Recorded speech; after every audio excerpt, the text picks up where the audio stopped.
Tonight, the news the world has been waiting for. The Princess of Wales will return to public duties tomorrow as she attends Trooping the Colour in central London. The Princess made her last official public appearance on Christmas Day before going into hospital for surgery in the middle of January.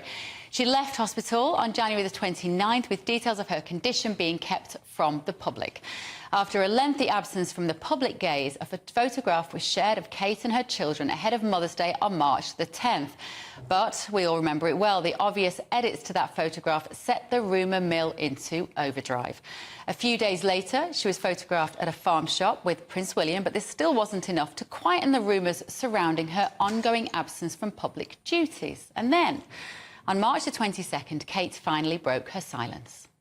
In January, I underwent major abdominal surgery in London, and at the time, it was thought that my condition was non-cancerous. The surgery was successful. However, tests after the operation found cancer had been present. My medical team therefore advised that I should undergo a course of preventative chemotherapy, and I'm now in the early stages of that treatment. Now, nearly 3 months later, the Princess will return to public duties tomorrow. Let's get the thoughts of my panel this evening. Former BBC Chief Political Correspondent John Sargent, political commentator Joanna Jarjue and political commentator Alex Armstrong. Evening, folks. I've been working at GBNews for over 2 years. That is the first time I've ever walked across a studio live on the TV. Just about made it. John, let's start with you. 6 months since we've had an in-person appearance from the Princess of Wales, and I think in her absence, you realise what an important part of the royal family she is. And also what effect it has on people, because, of course, everyone then realises the extent to which they are normal, they're normal people, and the affection that people have is for when things go well and when things go badly. But often, when things go badly, that's when people feel closer to them. And that is a part of the sort of strange magic of royalty. Yeah. So everybody very much feels, oh, I hope she's getting better. And there's no side to that. It's very straightforward. And she has captured that feeling so quickly. And you can see in her relationship with the king, there's a closeness there that people can appreciate and enjoy. Joanna, what do you think? Because it's very easy, isn't it, to see the royal family as living this privileged, amazingly privileged existence. But as John said, at a time like this, you realise that illness is a great leveller, actually. And when I heard the story of her being ill and when I see her talking about it now, all I can think about is her children and the fact that she's fundamentally, first and foremost, just a mum. Yeah, no, definitely. And I think that I've almost felt sorry for Princess Kate in two ways, actually, throughout all of this happening with the cancer diagnosis. One, because obviously she's ill and, like you said, she's a mother.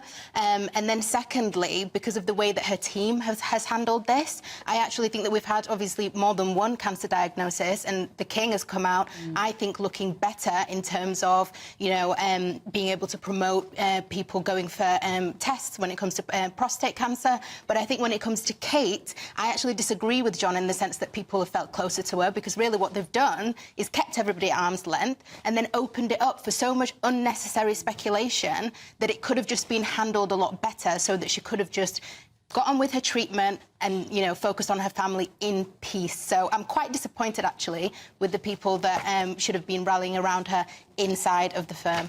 So you think that the privacy that she's demanded, and actually her and William have always said that they want their life to be as private as it is possible to be when you've got 3 young children and you're in the public eye. You think that fighting for that privacy has meant that they've alienated some of the British public? They certainly set the rumour mill alight. I don't even think it's that. And I think that it's quite ironic that some of the people who now will defend them for wanting privacy, which I know that it's a completely different ballpark when you start talking about, you know, a cancer diagnosis versus Harry and Meghan, for example, asking for privacy. That's different. But I just think that it's the way that they've handled it. It's not about the privacy. I think the whole country would have been behind them. But they've done stuff that's been so unnecessary. The whole editing the picture and not, you know, even if we kind of seen her having a walk in the park or something like that, I actually would have thought that she would have made an appearance maybe in March or something like that, before she'd kind of gone further in her treatment, so that people would have just seen her. It would have settled the rumours, rather than the doctored pictures and the tweet from her, you know, taking the fall for it. I don't blame her, but I blame the people who should have been protecting her, because it just opens it up to unnecessary What do you scrutiny. think, Alex? Has it been handled badly. And will her appearance tomorrow just put all of that to one side, do you think? Yeah, look, I think the PR could have been done better. I think most British people agree with that. I think there has been a few trip-ups by her team.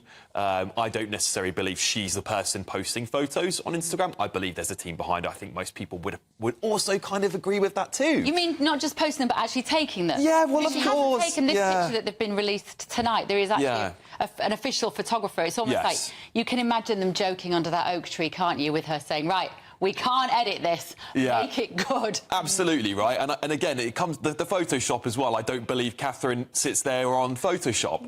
I really don't. I believe that's a team of people. Again, I don't know how much the rest of Britain agrees with that, but that's what I believe. And look, I think tomorrow, whatever happens, it's going to be a beautiful day. I think that the actual event, she will overshadow it because she is going to be the main topic on everyone's mind tomorrow. And I'm sure the King and his team, hopefully, are aware that she is going to be the main topic of conversation tomorrow, despite it being about him and his birthday. But I'm elated. I'm glad she's better. I'm sure the whole country is going to be overwhelmed with love towards her over the next 24 hours. This is going to be a big moment for her. And for anyone who's gone through chemotherapy or cancer, this would be a big moment for them. Yeah, absolutely. We're going to be I think her statement was very good. I was just going to say to that, John, I want to turn to that. I was going to say we are going to be talking to a cancer-surviving mum after the break, actually, just to tell us what that might feel like. It's kind of a back-to-work day, isn't it, for the Princess? But her statement, John, she is cautious in it, isn't she? I think she's got the tone of this really good. Yeah, she says, I'm making good progress, but as anyone going through chemotherapy will know, there are some good days and bad days. And she is very open. On those days you feel weak, tired, and you have to give in to your body resting. Yeah, no, I think she did that brilliantly. I think the statement was very personal and obviously truthful. I think the problem she has is there are all sorts of people around her who want to sort of dip in and be clever and how about this?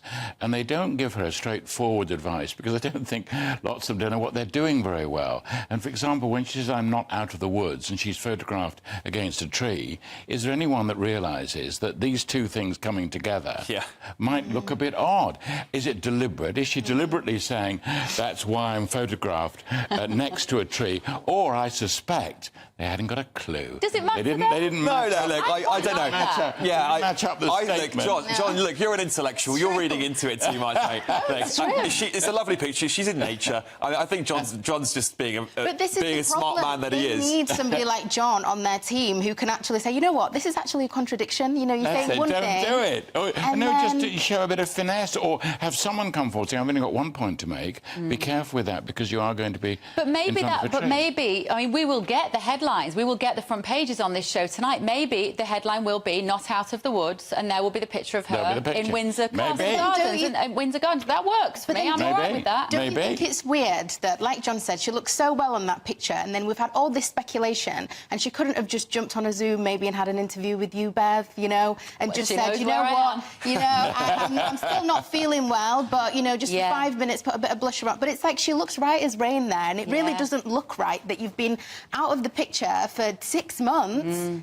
And yes, we're going to see her tomorrow, but again, it just comes back to really bad. We need to give her a break. Let's give the woman a break. Come on, she's been through enough. She's allowed to have one nice photo that doesn't get criticism in the press. But we've all got to worry about the weather tomorrow. We're talking